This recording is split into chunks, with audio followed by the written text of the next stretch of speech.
आज दिया ऑफिस से आते समय अपने लिए कुछ कपड़े ले आई थी, जिसको देख उसकी सासू माँ चिढ़ गई थी। उनको अच्छा नहीं लगता था दिया का यूँ शॉपिंग करना। लो, फिर एक नई साड़ी, लगता है पूरी तनख्वाह कपड़ों पर ही खर्च करती हो। अलमारियाँ ठूस ठूस कर भरी हुई हैं, लेकिन मन नहीं भरता है। वैसे कितनी तनख्वाह मिलती है तुम्हें बहू? निधि से ज़्यादा मिलती है या कम? ऑफिस जाने के लिए निकल ही रही थी दिया तो टोका सासू माँ ने। दिया को गुस्सा तो ऐसा आया कि करारा जवाब दे, लेकिन बड़ी है और सुबह सुबह अपना भी मूड खराब नहीं करना चाहती, इसलिए स्कूटर की चाबी उठाई और चल दी दिया। देखा, घमंड तो इतना है कि जवाब तक नहीं देती। उधर मेरी बेटी है, सादगी और विवेकशीलता का दूसरा नाम। इतने बड़े पद पर है, लेकिन गिनती की ही साड़ियाँ रखती है। बड़बड़ाती हुई लहसुन सीलने लगी सासू माँ, और बेटा भी नहाने चला गया उनकी बात को अनसुना कर। यह लता देवी है जो अपने बेटे करण और बहू दिया के साथ रहती है। एक बेटा और एक बेटी और है इनके, जो इसी शहर में रहते हैं और आते जाते रहते हैं, जैसा कि ज़्यादातर घरों में होता है। जिसके साथ रहते हैं उससे कभी संतुष्ट नहीं होते वृद्ध लोग। लता जी उनमें से ही एक हैं। रहती दिया के साथ हैं, लेकिन अच्छी लगती है दूसरी बहू और बेटी निधि। दिया एक प्राइवेट कंपनी में नौकरी करती है, बड़ी शौकीन है, खुश मिजाज औरत है। वह कड़ी मेहनत करती है और खुलकर जीती है।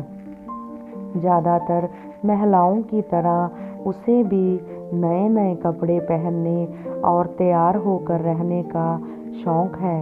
अपने पैरों पर खड़ी है और समझदार भी, इसलिए पतिदेव भी कोई आपत्ति नहीं जताते। लेकिन सासू माँ उन्हें बिल्कुल पसंद नहीं उसका यूँ कपड़ों पर खर्च करना। ऐसा नहीं है कि ज़रूरत से ज़्यादा खर्च करती है, जहाँ सिर्फ अपने बारे में सोचती है, लेकिन कपड़ों को व्यवस्थित रखना ही एक कला है जो बहुत अच्छे से जानती है दिया। इसी वजह से उसके कपड़े हमेशा नए दिखते हैं, जो सासू माँ को भ्रमित कर देते हैं। ऐसा भी नहीं है कि वह सासू माँ के कपड़े गंदे रखती है या उनका ध्यान नहीं रखती। वह सबका ध्यान रखती है, लेकिन जिसे संतुष्ट होना ही नहीं, उसका क्या। इसलिए बार बार सुनाती रहती है और तुलना करती रहती है। खासकर अपनी बेटी निधि से बहुत तुलना करती है, जो अक्सर नाराज़गी का कारण बनता है घर में। इस तरह अनजाने ही खलनायिका बन जाती है निधि, जो इन सब बातों में बिल्कुल दिलचस्पी नहीं लेती।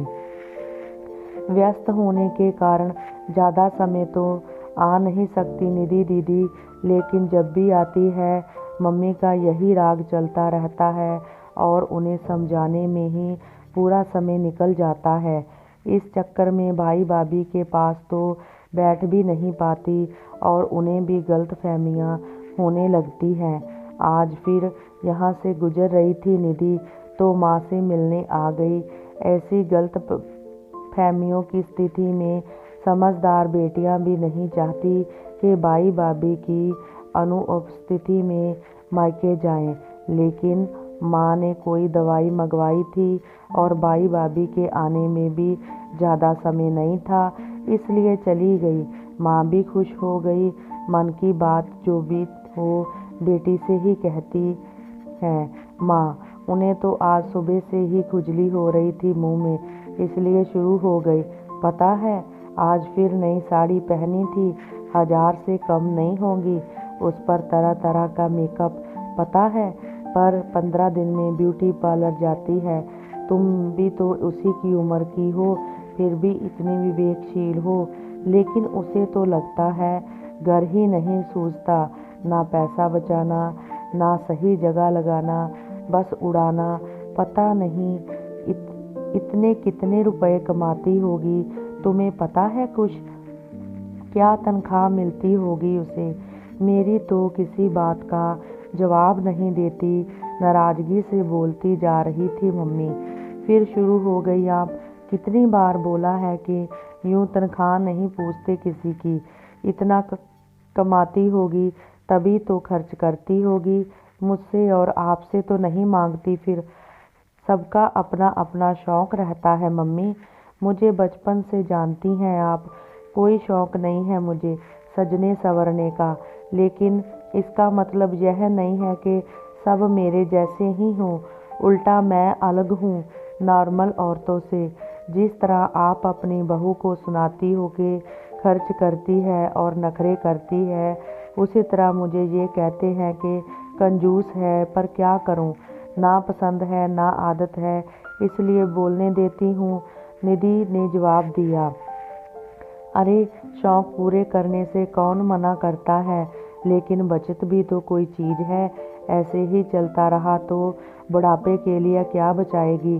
पता है उसकी उम्र में मैंने खुद की बचत से 10 तोला सोना खरीदा था और ये कपड़ों में उड़ा रही है। आपने सोना भी अपने शौक़ के लिए ही खरीदा था ना? जैसी खुशी आपको सोना पहनकर होती थी, वैसी उसे इन सब चीज़ों से मिलती हैं। कौन कहता है कि वह बचत नहीं करती? आपने इस उम्र में अपना घर बनाया था, उसने बना दिया है, वो भी तो यह बात आपको सुना सकती है। लेकिन यह उसकी समझदारी ही है कि आपकी इज्जत करती है। फिर ज़बरदस्ती कोई बेइज्जत होना चाहती हैं आप, क्योंकि देखा नहीं कैसे कैसे बेटे और बहुएं होती हैं। आपको अच्छे मिले हैं तो आराम से रहिए ना, और उनको भी रहने दीजिए। निधि समझा ही रही थी कि अरे दीदी आप कब आई? दरवाज़ा खोलकर अंदर आ गई दिया। अभी ही आई, आज इस तरफ ही आई थी तो निधि ने बताया। अच्छा, चाय हो लोगी ना? शाम का खाना यही बना रही हूँ, खाकर जाना। किचन में जाते हुए बोली दिया, और समझ चुकी थी मेरी के बात सुन ली है उसने, लेकिन खुशी थी कि माँ समझे ना समझे दिया की गलतफहमियाँ ज़रूर दूर हो चुकी हैं अपनी ननद के प्रति। और दिया बहुत खुश भी थी कि उसकी ननद बहुत अच्छी है। वो माँ को भ्रमित नहीं करती, बल्कि माँ को तो वो समझती है। दिया की ननद की तरफ से जो शिकायत थी वो भी दूर हो गई।